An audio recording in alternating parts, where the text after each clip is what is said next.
Welcome to Team Futures, and today I'm interviewing Naum Milyavskiy. Naum is a writer and a filmmaker based in Los Angeles, and he writes the Substack the Backshop. His work often explores questions about emerging technology. Naum is also the first repeat guest we've had on Team Futurism. So, Naum, it's great to have you back on the show. Great to be back. That's a cool distinction.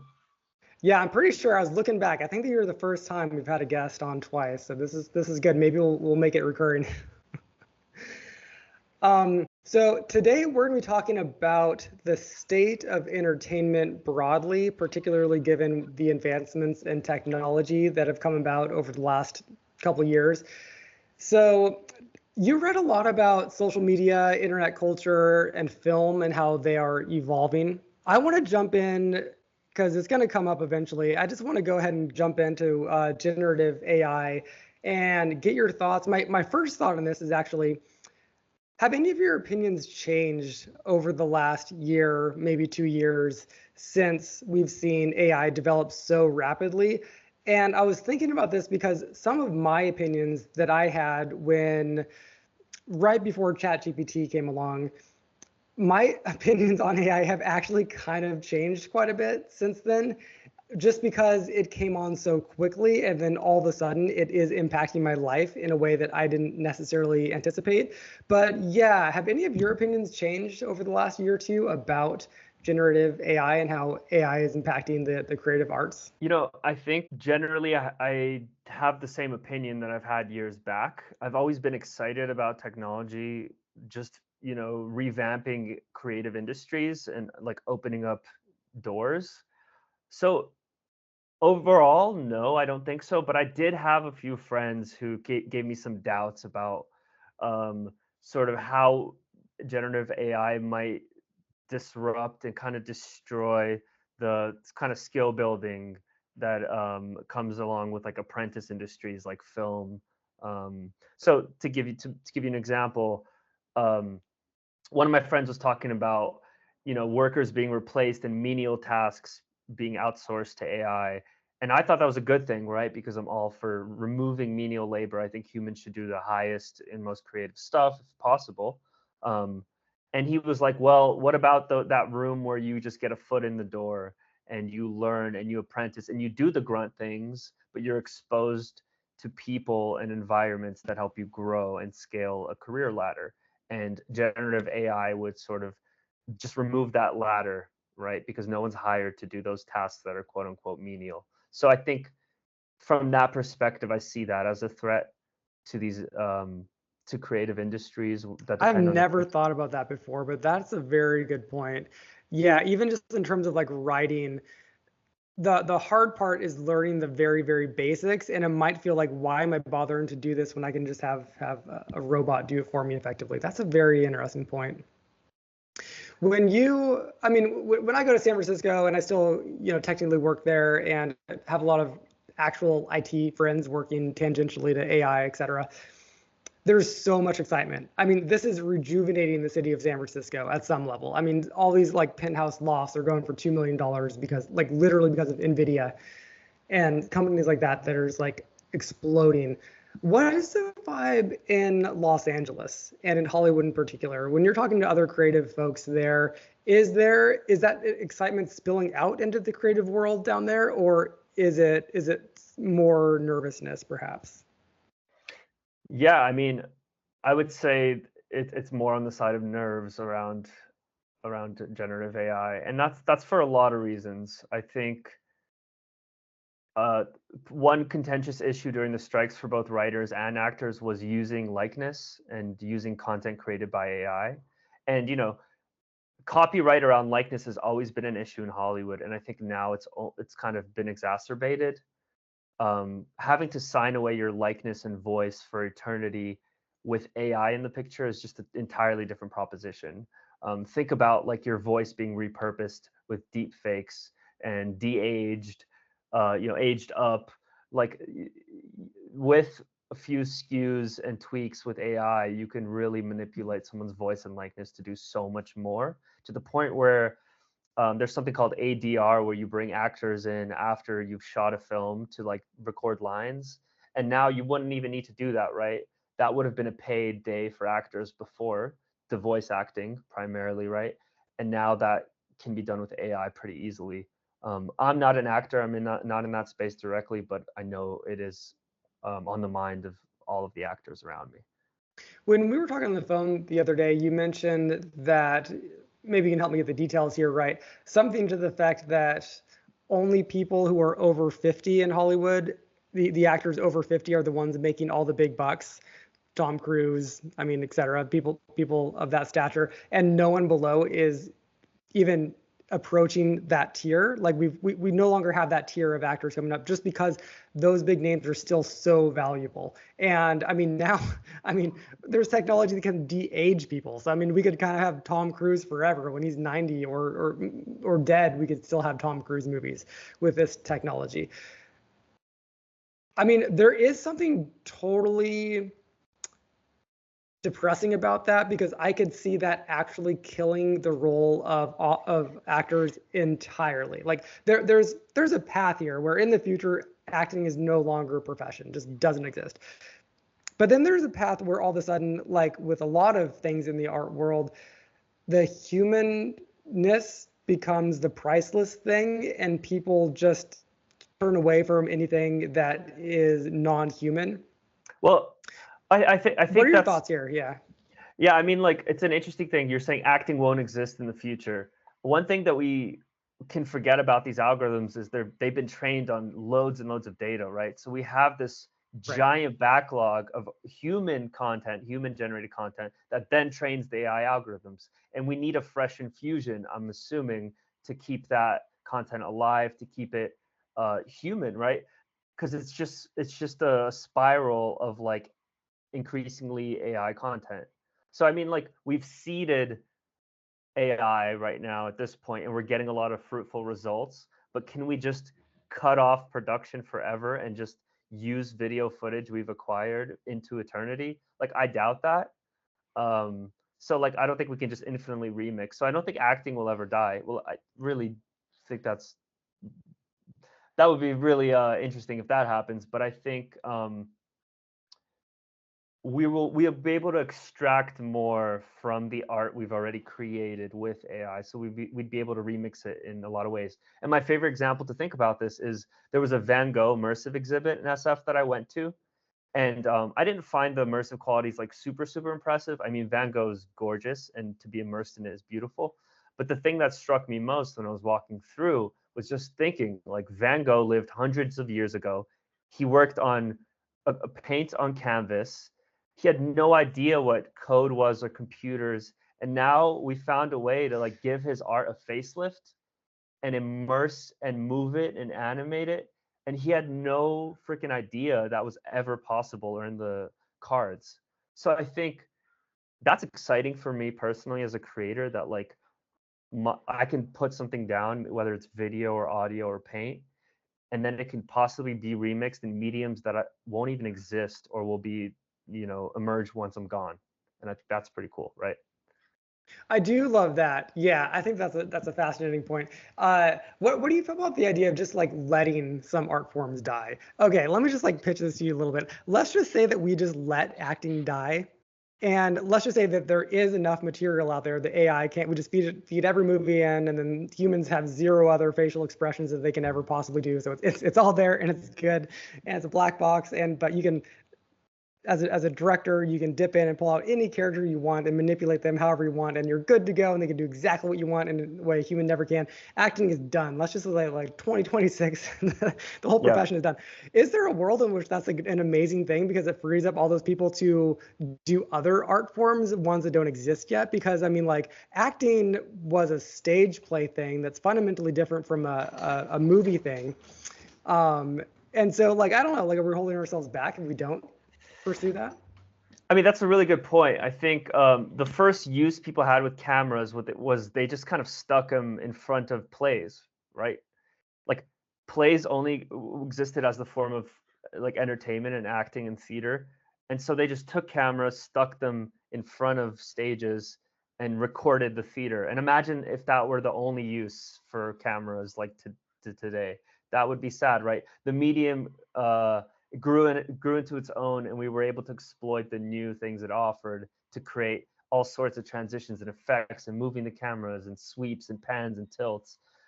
So I don't know about art forms dying, but I like the idea of like a sibling coming in, right? A new child being born and being added to the family of arts.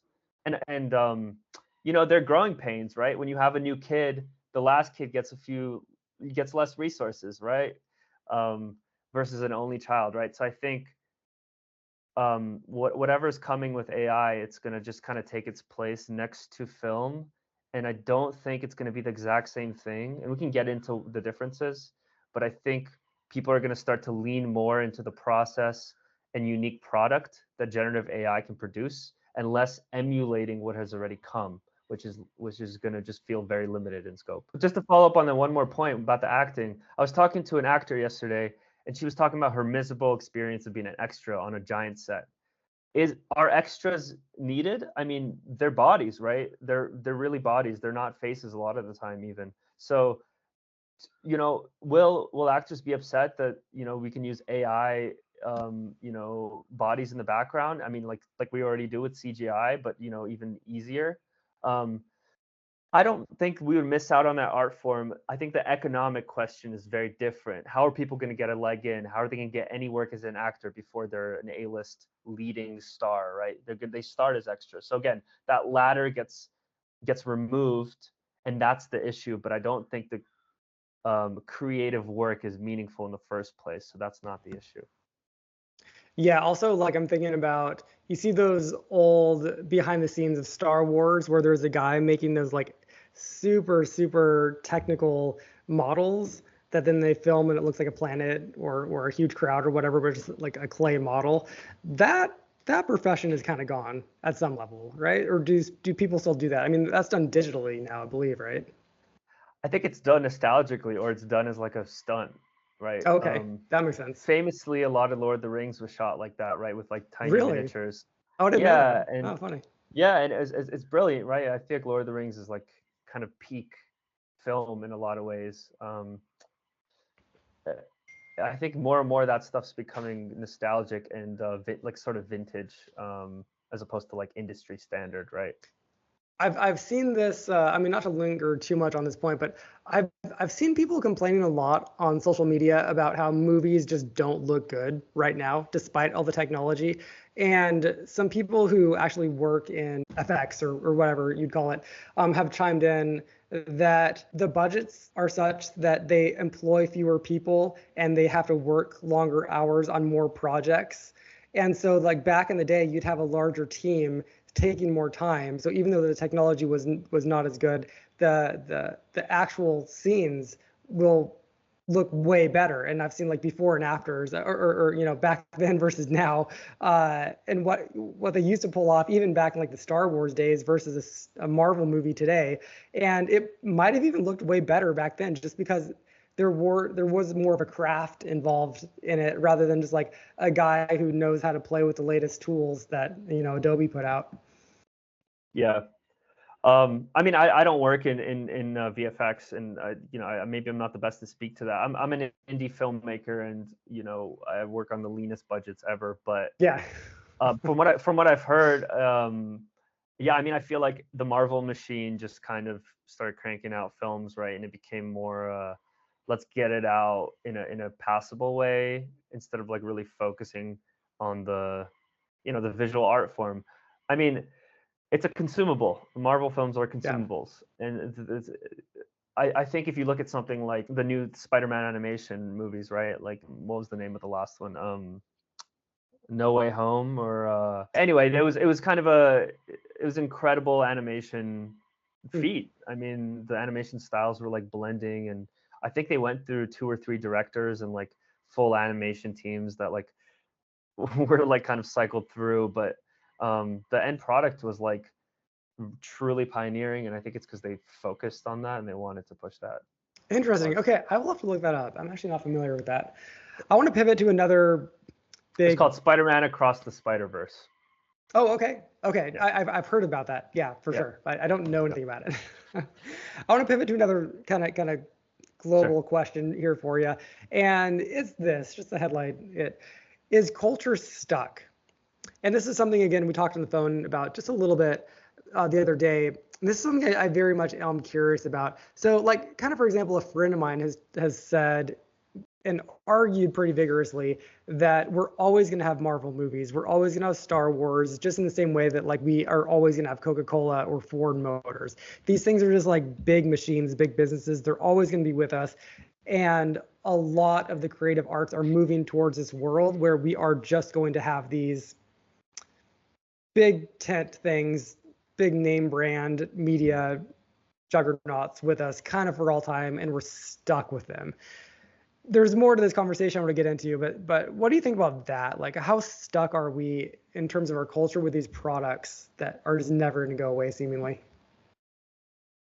Yeah, I mean, you're talking about like tentpole blockbuster Avengers films stuck.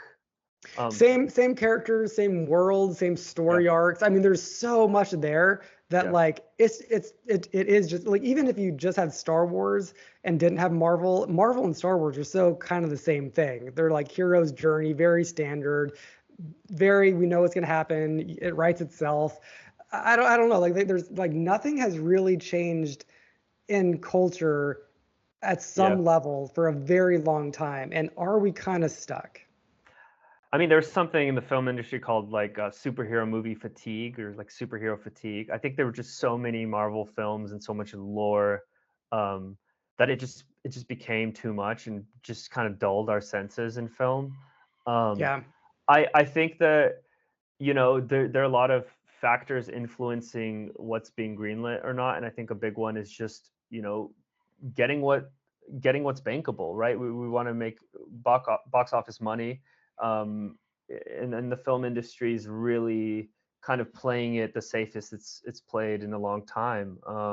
There's less risk taking in the industry than ever, Yeah. less original content. And I think that's just because at the end of the day, it's a business, right? It's the movie business, and so um, I think there's a kind of chicken and egg thing of these studios thought the audiences wanted more Marvel films and responded, and saw that the audiences were coming out to see more kind of spectacular spectacle Marvel films, and then churned more and more out. And it was a sort of feedback loop where the film industry has sort of like walked into a corner of creating these, like, I don't know, like in my mind, like kind of insipid sequels, um, soulless, that actually don't even don't even like let new stars emerge, because it's more about the IP and the Marvel name than it is about like a particular actor and their unique style and personality. So I think what you're seeing with the aging Hollywood sort of stars, there's a recent survey that came out, I think it was last year, that looked at the top 20 actors. I think the question was, who are the top 5 actors you would go out to see in theaters? Uh, and the average age of that group was 57.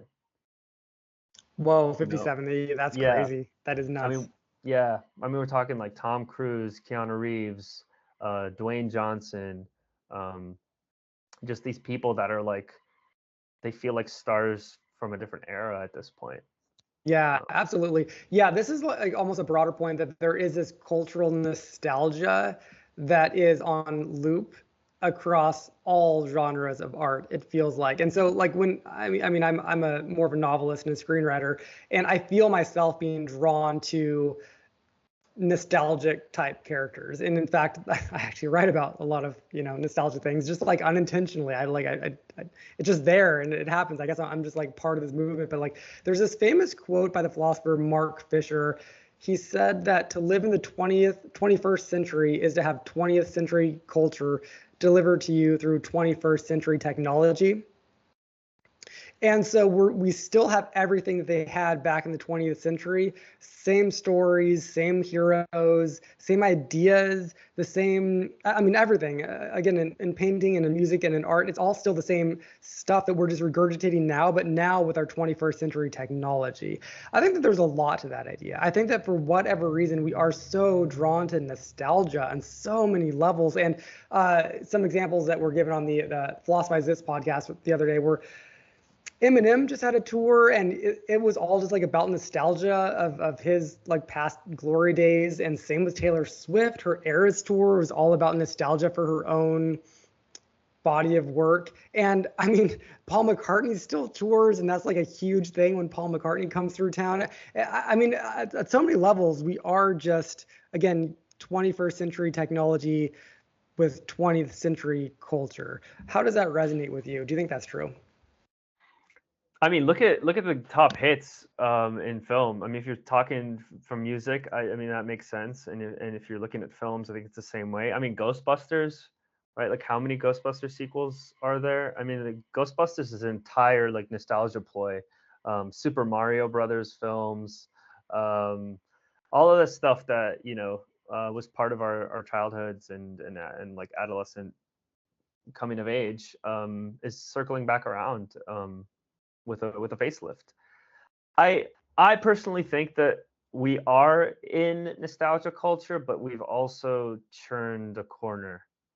I think, and maybe this is just like the wishful thinking, but I think the universe sort of conspires to sort of like offer solutions when problems finally hit a wall.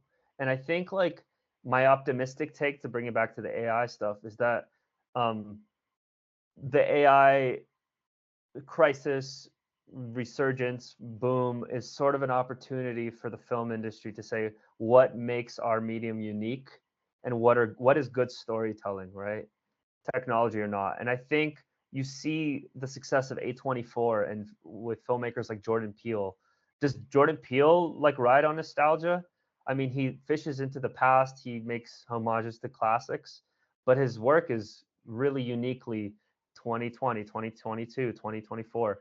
So I think I feel his modern identity as a filmmaker, and I think his films and A24 films that are bringing in more audiences and really have a cult following are the future.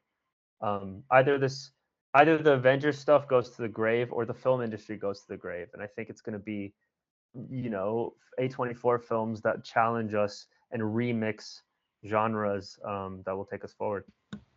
You introduced me to this concept of meta modernism, which I've gone on to write about quite a bit. And this is this idea that right now we live in a meta modern world where we are simultaneously postmodern in terms of like we resonate with like irony and we're suspicious of grand narratives, that sort of thing. But we also have this like modernity that we oscillate back and forth to. So the kind of like a layman's way to look at this is we oscillate between sincerity and irony. And I do see this in a lot of work. And I think that a lot of people who write about metamodernism will say that this is a new thing, that this oscillation between the postmodern and the modern, the sincere and the ironic, that is a new thing. And once you key into that, you see it all the time. I know that people write about how like Sufjan Stevens is a quintessential example of metamodernist, and you see it in films too. The Menu, for example, to me was like super metamodern. And once you key into this concept, you see it everywhere. And arguably that is a brand new way to look at life, and it comes out in creative works. Do you see Yeah, that yourself?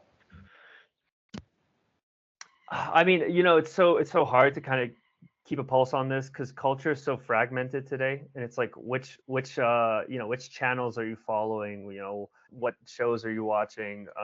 What creators are you following? So I think it's hard to like have one umbrella movement to sort of capture everything. But what I do think is happening on a lot of levels is a new kind of sincerity, right? Like, what do you do after you are ironically detached from your art, or you create art forms that satirize and have ironic distance?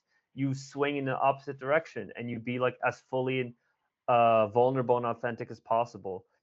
Apps like Be Real, right, are responses to the fake image that people create on Instagram and other social media platforms. So I think there are a lot of different sort of small fires burning that are growing, I think, with this new agenda to be sincere and authentic. And like honest with audiences, after we've come out of like this I don't know, I guess it would be like a kind of sensationalized. I guess what I'm saying is like there are creators like Mr. Beast, right, who have some kind of like sway and are a model for one version of YouTube or of content creation, where it's the sexiest, flashiest thing.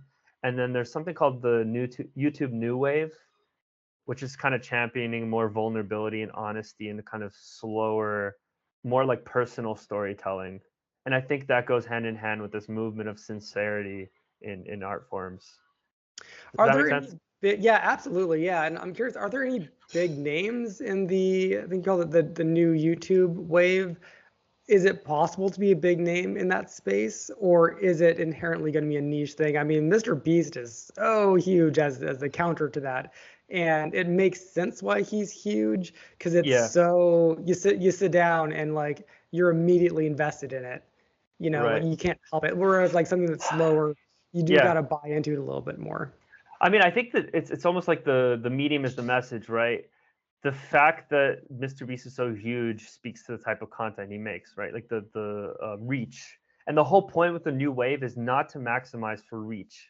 It's to maximize for like personal connection. So like, you're not creating for millions of people necessarily. You might be creating for 20,000, 30,000, 50,000. I mean, that's still a large audience, right? So it's like these massive, like, you know, magnetic internet personalities. That's one model. And then another model might be the more personal sort of cottage industry type creator. And I think, I don't know of any big, personality, or I don't know of any big YouTubers who are like relatively big even, but I know Jack Conti, I don't know how to say his last name, the CEO of Patreon. He gave a keynote at South by Southwest this year, and his whole takeaway was like, it's sort of been the death of the follower. We're in an era where like sort of we're at risk of like losing followings, and in fact focusing more on maximizing engagement. And he wants to bring it back around to like creating a following and making kind of creating an internet culture where people go after smaller audiences but have a much more personal and loyal following. It's funny that that is kind of up to the tech platforms. Like Jack Conti, he is the right person to be thinking about that because he's the right person to fix it, just given the way that technology platforms do determine what creative types do.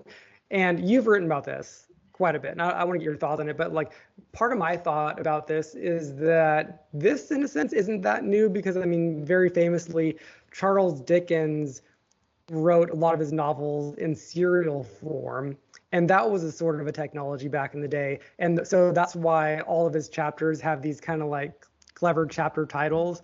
I bet that if he wasn't writing for serialized newspapers, he probably wouldn't have had a clever title for every single chapter. Most authors don't even these days, especially don't even put titles for their chapters, and he probably would have done that. But that was that kind of that technology because it was a distribution mechanism to get his books out there as they were written. But That's yeah, like that right now that that that, we have No, I was just gonna say that's a really good point. I studied literature in college, and we studied Dickens. I read Hard Times, the book Hard Times. oh Uh, yeah, so good. That was the first one I yeah. read by him, I think. Yeah. Oh, okay, cool. Yeah, I mean, I read Dickens, and I remember, I read it as a whole book, and then in lecture we were talking about how he actually serialized it, and it was actually like in newspapers, right?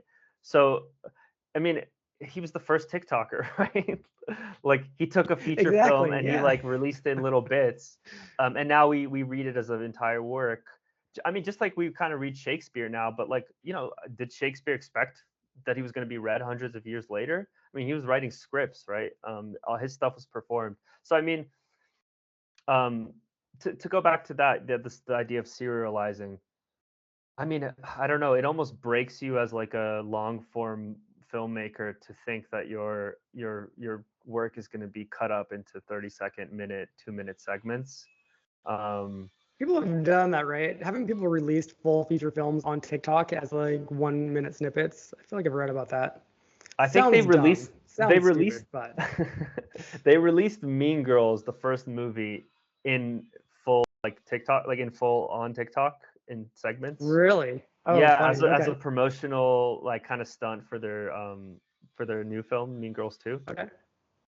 And I don't know about it as like the primary vehicle for your art to serialize it. I know there are TikTok filmmakers, but I don't think they think of TikTok as um like fragmented and extended like that. I think it's more like every individual TikTok is gonna, do something.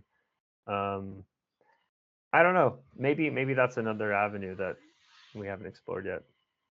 I mean, people try to serialize novels on Substack, and honestly, it just never seems like it works. I mean, every now and then you get the email coming in, and then like every now and then, like every fifth one, you might click on it, but then like when you jump in, like you're totally lost in the plot and the characters, if you have even tried to carry along in the first place. I don't know. I don't like reading short fiction or long fiction or any fiction on laptops necessarily. So it's maybe Well, that's not the, but yeah, Well, if you think about what Netflix has done, they release seasons at a time, and a lot of people yeah, just binge those, right? So, totally. like a new season of Love Is Blind or what Love on the Spectrum comes out, and it's like, I mean, yeah, you could binge it in one sitting. I think most people probably split it up some way, but I think it's there to be consumed in one sitting, and it gives you the flexibility to tap out at any point. So I think maybe that's the like ideal serialization of like having a full series released, but like people can kind of take it on their own pace based on their schedules. You have written this article, I believe it was titled, Are We Post Cinema? Just speaking of TikTok, you had this headline, TikTok is cool, but feature films are better. And you talk about, if I'm recalling, basically like the attention factor that at some level to really get the full value of uh, a film, you have to be invested in it in a way that you have to like actually like sit with it for a very extended long period of time, and there's no other way to get to those moments of kind of like peak enjoyment of the cinema arts unless you sit through even maybe a lot of painfully boring scenes or whatever it takes. You have to sit there to be able to really appreciate and feel those moments that you're actually like looking for, and TikTok just acts like cannot give that to you. I think that that's kind of true. Yeah, I mean, I really believe that, and I know it almost sounds like I'm fighting for like long form consumption in an age where like no one wants to do that. Um, and like I'm fighting for theatricality in an age where everyone wants to get everything at home. But I think the analogy would be something like, imagine if you go to museum and you see Monet and Picasso and um, you see these like crazy cool murals and paintings in detail, and then they get reduced to like basically like a dating app swipe. Are you going to get that same engagement and meaning from the artwork in like a swipey context? No, you like have to I think the meaning I get by going to museums is really spending time with the artwork, seeing what it evokes in me and having like a sort of dialogue with it. um and I think film obviously it's a slow medium in a lot of ways. It has fast components, but I think the beauty of feature films is they throw you into a world, and they kind of tug and push and pull at you and at your psyche in such a strategic way to get you to get to places emotionally. You know, Right. the reason Inside Out was so engaging was like it had this whole world, and it tapped into our emotions and experiences through like this long storyline. I mean, yeah, I think sitting there for 5 minutes, it's just not the same as like being able to let like a full experience wash over you. And in immersive art forms, like that's even more important, where you need to like sit there, be present, and go through like the twists and turns to get to that reward at the end of the day, whether that's a feeling or some kind of vulnerability that's surfacing up inside of you. I want to talk to you about the future of creators and the communities that they bring together. And I don't mean like online communities. I'm so bored with online communities. I think that they're there and they're fine. But you moved to Hollywood over the course of me knowing you just a year or two ago, right? Like pretty recently. And I know that people move to Hollywood for the same reason that writers move to New York or whatever. Like there are certain hubs And it is just about being around people who have the same sort of like interests and vision. And there's something magical about that. And I don't think that's ever going to go away. I don't like at some level, I don't know, like they can create whatever they want community wise virtually. There's something special about places. And this is why I love cities so much because cities, Nashville is another example, right? Like if you want to be a great country music singer at some level, you have to go to Nashville. Like you just kind of have to do that. And LA film, New York writers, and I'm sure there are others similar. Tell me about like what is the vibe of the creative physical world of LA? Does it live up to your expectations? Am I romanticizing that too much or not? Like, what are your thoughts there? Yeah. Um, yeah, I never saw it as like I'm going to Hollywood, with a penny and a dream kind of Yeah. mentality. It's not my story necessarily. I mean, I was born in Ukraine. My family moved to LA when I was really young, and I grew up in LA. So for me, it's more of a return. It's a return to these communities I was a part of early on in my life, return to family, and yeah, I mean, I did pivot into film several years ago, so it's a return to an industry I also love. I think I came back in the fall last year, and it was during the strikes, and it was really just like a ominous time for the industry. You know, clouds hanging over everyone, and we're still sort of in uncertainty. But I will say, like coming from the Bay Area, I feel like I never worked in tech really, so I never felt like I found my true communities in the Bay. I felt like I was Mhm. always kind of like a sideshow doing what I was doing, and it's really nice to come into a city where, people are really like invested in their creative dreams, and you see that in so many different forms. So, I mean, I'm not. LA is a big place. It's got it's got a lot of different creators, a lot of different creatives, and I really appreciate that diversity next to living in the Bay. Yeah. Um, yeah. Do you think that technology is going to do anything to chip away at these cultural hubs where artists come together, or do you think that it's too strong, that the bonds that people form with each other are too strong and they get too tapped into the lifeblood of a city that's never going to go away? Or do you think that it could? I mean, maybe I'll just like add a note here, and that I remember a couple of years ago when I was first getting into writing screenplays, everyone would start their screenplay podcast or YouTube video about like, hey, good news, guys, you no longer have to move to LA to be a screenwriter. You can do this from Kansas or wherever. And that was always like a big pitch for like why you too can write a screenplay. But I always honestly never quite bought it. I was kind of like, if I'm ever gonna like actually like I've actually sold a couple screenplays, kind of cool. But like if I were ever gonna make a career out of that, I've always kind of known, yeah, I'd probably have to go rub elbows with people in LA to make that actually happen. I still think that's true, but yeah, what's your like outlook for that sort of a lifestyle? Like whether things need to happen in person in these creative like hubs. Do you think that the creative hubs are going to continue on in the way that they have? Oh, I think you mentioned technology, right? Whether technology is changing anything. I mean, COVID like sort of reframed everything in terms of what's That's possible true. digitally. I always block that out now. Yeah, I know, right? It's so easy to forget. We move on so quickly. But yeah, I mean, Yeah. like, I think the possibilities to work remote are like really awesome. I mean, there are a lot of tax incentives pushing production out of California and Yeah. out of LA. So I think in general, having more distribution in creative communities is great. It's going to relieve like the cost of rent and create more affordable housing and like all these downstream effects. Um, is LA gonna sort of vaporize creatively because of digital culture? I mean, I mean, yeah, this place has a history. This place has a legacy, and I don't think that's gonna change. I think this place is always gonna be important. Um, the old guard in Hollywood is sort of in a place of crisis right now. So I think this town's going to redefine itself with technology. And what I'm hoping, honestly, I'm really grateful that I did live in the Bay for 4 years and through the pandemic because I did get to rub elbows with a lot of technologists, right? And techno optimists. And I went to the first like AI film festival, and it was advertised as this like next disruption in Hollywood. And I think it's interesting because living in the Bay, I think people are really tech savvy, obviously, and they're technology focused, and they kind of leave the, I don't know, maybe marketing or creative to like an afterthought. And here in LA, obviously people are less tech focused. It depends on who you're talking about, but I think generally, creatives are waiting for the ball to drop in Silicon Valley to go, what do we do next? Let's see what the tech companies do, because the tech companies are going to create incentives and new platforms and new, models of monetizing. And, really Netflix is the new Hollywood.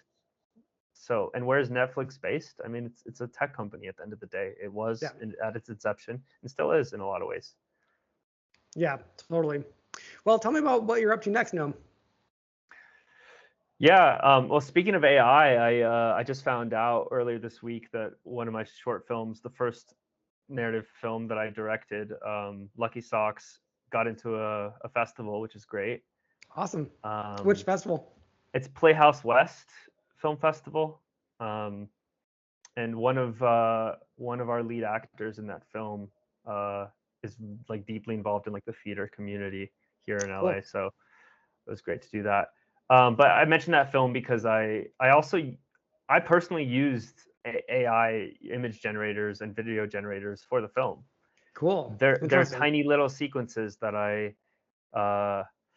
oh man, that's a separate conversation. But the trial and error that I had to go through to get the product I wanted was excruciating. And I'm happy with the result. But yes, so that film's gonna come out this year. I'm excited about it. I'm excited that we were able to use AI tastefully. I'm also working on my first feature documentary, which is cool. So we're in pre-production for our film. It's called Rage for Falcons. So I'm going back into the falconry world, and yeah, really. Is there a way for people to watch your previous short film about falcons? You did a short documentary that I interviewed you about last time. Is that out there in the world to see, or? Yeah, I mean, it's on Vimeo. I can include that link. Yeah, cool. We can include that link in the notes. But yeah, so moving forward, hopefully I get my feature documentary off the ground this year, and we would release that next year. And with all this AI stuff, documentary is not going anywhere. Totally. Yeah, you're right. Good point. Yep. Great point. We have documentaries based on real people and real situations. So as long as people keep it interesting and having falcons and weird, you're good. Excellent. Well, thanks, Naum. It was great having you on. Cool. It's great to be a part of this. Thanks again.